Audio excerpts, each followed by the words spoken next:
شروع اللہ کے نام سے جو بڑا مہربان نہایت رحم والا ہے۔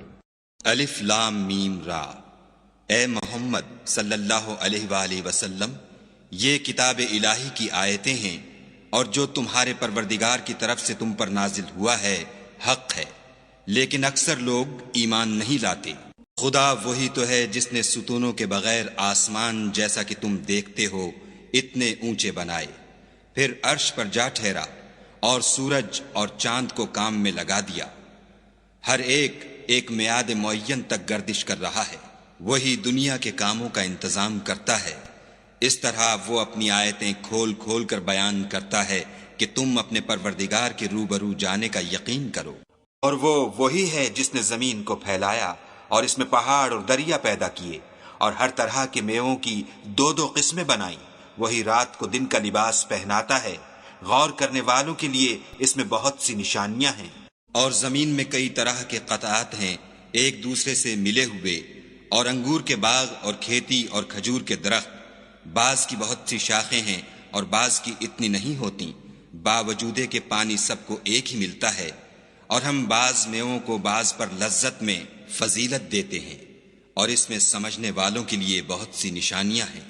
اگر تم عجیب بات سننی چاہو تو کافروں کا یہ کہنا عجیب ہے کہ جب ہم مر کر مٹی ہو جائیں گے تو کیا از سر نو پیدا ہوں گے؟ یہی لوگ ہیں جو اپنے پروردگار سے منکر ہوئے ہیں، اور یہی ہیں جن کی گردنوں میں طوق ہوں گے، اور یہی اہل دوزخ ہیں کہ ہمیشہ اس میں جلتے رہیں گے۔ اور یہ لوگ بھلائی سے پہلے تم سے برائی کے جلد خواستگار یعنی طالب عذاب ہیں، حالانکہ ان سے پہلے عذاب واقع ہو چکے ہیں، اور تمہارا پروردگار لوگوں کو باوجود ان کی بے انصافیوں کے معاف کرنے والا ہے، اور بے شک تمہارا پروردگار سخت عذاب دینے والا ہے۔ اور کافر لوگ کہتے ہیں کہ اس پیغمبر پر اس کے پروردگار کی طرف سے کوئی نشانی نازل نہیں ہوئی، سو اے محمد صلی اللہ علیہ وآلہ وسلم، تم تو صرف ہدایت کرنے والے ہو، اور ہر ایک قوم کے لیے رہنما ہوا کرتا ہے۔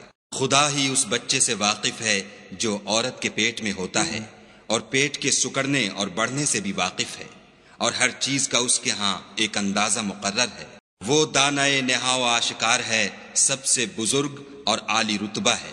کوئی تم میں سے چپکے سے بات کہے یا پکار کر، یا رات کو کہیں چھپ جائے یا دن کی روشنی میں کھلم کھلا چلے پھرے، اس کے نزدیک برابر ہے۔ اس کے آگے اور پیچھے خدا کے چوکیدار ہیں جو خدا کے حکم سے اس کی حفاظت کرتے ہیں۔ خدا اس نعمت کو جو کسی قوم کو حاصل ہے نہیں بدلتا جب تک کہ وہ اپنی حالت کو نہ بدلے، اور جب خدا کسی قوم کے ساتھ برائی کا ارادہ کرتا ہے تو پھر وہ پھر نہیں سکتی، اور خدا کے سوا ان کا کوئی مددگار نہیں ہوتا۔ اور وہی تو ہے جو تم کو ڈرانے اور امید دلانے کے لیے بجلی دکھاتا اور بھاری بھاری بادل پیدا کرتا ہے، اور رعد اور فرشتے سب اس کے خوف سے اس کی تسبیح و تحمید کرتے رہتے ہیں۔ اور وہی بجلیاں بھیجتا ہے، پھر جس پر چاہتا ہے گرا بھی دیتا ہے، اور وہ خدا کے بارے میں جھگڑتے ہیں، اور وہ بڑی قوت والا ہے۔ سود مند پکارنا تو اسی کا ہے، اور جن کو یہ لوگ اس کے سوا پکارتے ہیں وہ ان کی پکار کو کسی طرح قبول نہیں کرتے، مگر اس شخص کی طرح جو اپنے دونوں ہاتھ پانی کی طرف پھیلا دے تاکہ دور ہی سے اس کے منہ تک آ پہنچے، حالانکہ وہ اس تک کبھی بھی نہیں آ سکتا۔ اور اسی طرح کافروں کی پکار بیکار ہے۔ اور جتنی مخلوقات آسمانوں اور زمین میں ہے، خوشی سے یا زبردستی سے خدا کے آگے سجدہ کرتی ہے، اور ان کے سائے بھی صبح و شام سجدے کرتے ہیں۔ ان سے پوچھو کہ آسمانوں اور زمین کا پروردگار کون ہے؟ تم ہی ان کی طرف سے کہہ دو کہ خدا۔ پھر ان سے کہو کہ تم نے خدا کو چھوڑ کر ایسے لوگوں کو کیوں کارساز بنایا ہے جو خود اپنے نفع و نقصان کا بھی اختیار نہیں رکھتے؟ یہ بھی پوچھو کیا اندھا اور آنکھوں والا برابر ہے، یا اندھیرا اور اجالا برابر ہو سکتا ہے؟ بھلا ان لوگوں نے جن کو خدا کا شریک مقرر کیا ہے، کیا انہوں نے خدا کی سی مخلوقات پیدا کی ہے جس کے سبب ان کو مخلوقات مشتبہ ہو گئی ہے؟ کہہ دو کہ خدا ہی ہر چیز کا پیدا کرنے والا ہے، اور وہ یکتا اور زبردست ہے۔ اسی نے آسمان سے میں برسایا، پھر اس سے اپنے اپنے اندازے کے مطابق نالے بہ نکلے، پھر نالے پر پھولا ہوا جھاگ آ گیا، اور جس چیز کو زیور یا کوئی اور سامان بنانے کے لیے آگ میں تپاتے ہیں اس میں بھی ایسا ہی جھاگ ہوتا ہے۔ اس طرح خدا حق اور باطل کی مثال بیان فرماتا ہے۔ سو جھاگ تو سوکھ کر زائل ہو جاتا ہے، اور پانی جو لوگوں کو فائدہ پہنچاتا ہے وہ زمین میں ٹھہرا رہتا ہے۔ اس طرح خدا صحیح اور غلط کی مثالیں بیان فرماتا ہے تاکہ تم سمجھو۔ جن لوگوں نے خدا کے حکم کو قبول کیا ان کی حالت بہت بہتر ہوگی، اور جنہوں نے اس کو قبول نہ کیا اگر روئے زمین کے سب خزانے ان کے اختیار میں ہوں تو وہ سب کے سب اور ان کے ساتھ اتنے ہی اور نجات کے بدلے میں صرف کر ڈالیں، مگر نجات کہاں؟ ایسے لوگوں کا حساب بھی برا ہوگا اور ان کا ٹھکانہ بھی دوزخ ہے، اور وہ بری جگہ ہے۔ بھلا جو شخص یہ جانتا ہے کہ جو کچھ تمہارے پروردگار کی طرف سے تم پر نازل ہوا ہے حق ہے، وہ اس شخص کی طرح ہے جو اندھا ہے، اور سمجھتے تو وہی ہیں جو عقل مند ہیں، جو خدا کے عہد کو پورا کرتے ہیں اور اقرار کو نہیں توڑتے، اور جن رشتہ ہائے قرابت کے جوڑے رکھنے کا خدا نے حکم دیا ان کو جوڑے رکھتے اور اپنے پروردگار سے ڈرتے رہتے اور برے حساب سے خوف رکھتے ہیں، اور جو پروردگار کی خوشنودی حاصل کرنے کے لیے مصائب پر صبر کرتے ہیں اور نماز پڑھتے ہیں، اور جو مال ہم نے ان کو دیا ہے اس میں سے پوشیدہ اور ظاہر خرچ کرتے ہیں، اور نیکی سے برائی کو دور کرتے ہیں، یہی لوگ ہیں جن کے لیے عاقبت کا گھر ہے، یعنی ہمیشہ رہنے کے باغات جن میں وہ داخل ہوں گے، اور ان کے باپ دادا اور بیویوں اور اولاد میں سے جو نیکوکار ہوں گے وہ بھی بہشت میں جائیں گے، اور فرشتے بہشت کے ہر ایک دروازے سے ان کے پاس آئیں گے اور کہیں گے تم پر رحمت ہو، یہ تمہاری ثابت قدمی کا بدلہ ہے، اور عاقبت کا گھر خوب گھر ہے۔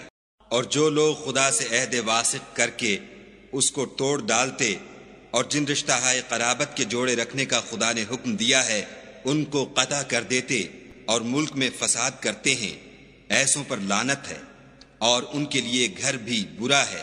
خدا جس کا چاہتا ہے رزق فراخ کر دیتا ہے اور جس کا چاہتا ہے تنگ کر دیتا ہے، اور کافر لوگ دنیا کی زندگی پر خوش ہو رہے ہیں، اور دنیا کی زندگی آخرت کے مقابلے میں بہت تھوڑا فائدہ ہے۔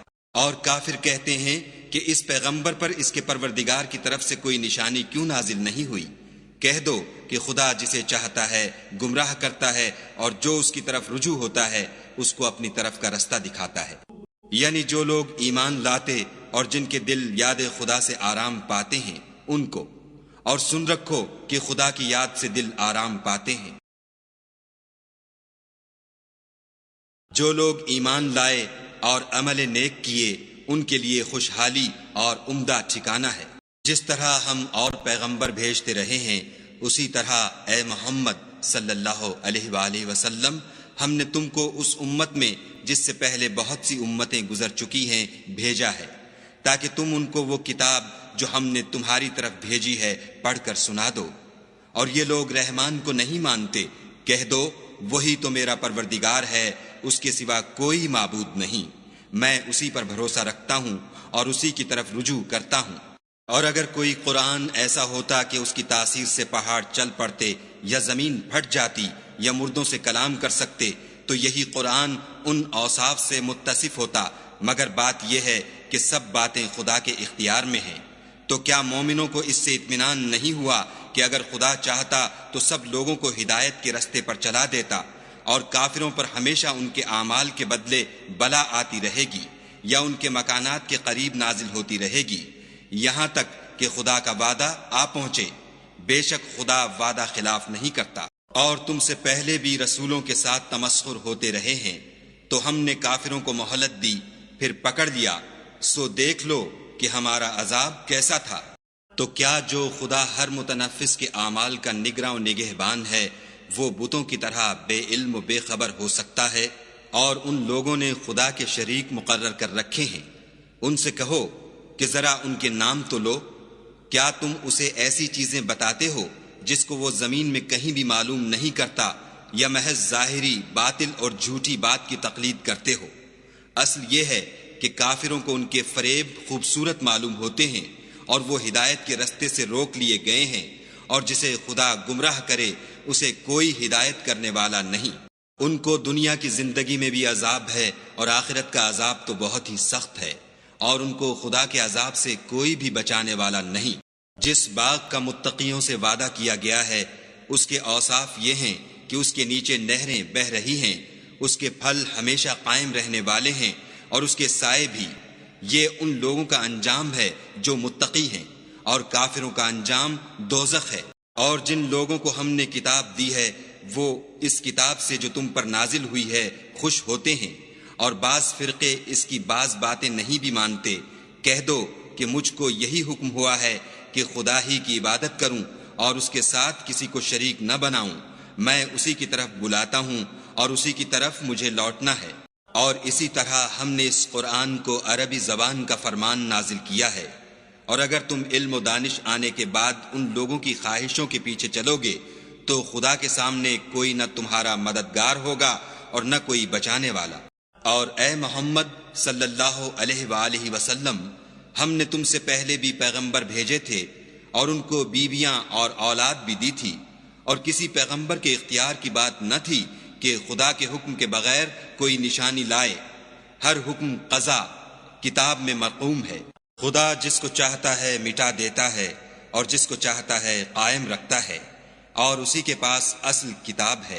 اور اگر ہم کوئی عذاب جس کا ان لوگوں سے وعدہ کرتے ہیں تمہیں دکھائیں، یعنی تمہارے روبرو ان پر نازل کریں، یا تمہاری مدت حیات پوری کر دیں، یعنی تمہارے انتقال کے بعد عذاب بھیجیں، تو تمہارا کام ہمارے احکام کا پہنچا دینا ہے اور ہمارا کام حساب لینا ہے۔ کیا انہوں نے نہیں دیکھا کہ ہم زمین کو اس کے کناروں سے گھٹاتے چلے آتے ہیں، اور خدا جیسا چاہتا ہے حکم کرتا ہے، کوئی اس کے حکم کا رد کرنے والا نہیں، اور وہ جلد حساب لینے والا ہے۔ جو لوگ ان سے پہلے تھے وہ بھی بتہری چالیں چلتے رہے ہیں، سو چال تو سب اللہ ہی کی ہے۔ ہر متنفس جو کچھ کر رہا ہے وہ اسے جانتا ہے، اور کافر جلد معلوم کریں گے کہ عاقبت کا گھر یعنی انجام محمود کس کے لیے ہے۔ اور کافر لوگ کہتے ہیں کہ تم خدا کے رسول نہیں ہو۔ کہہ دو کہ میرے اور تمہارے درمیان خدا اور وہ شخص جس کے پاس کتاب آسمانی کا علم ہے گواہ کا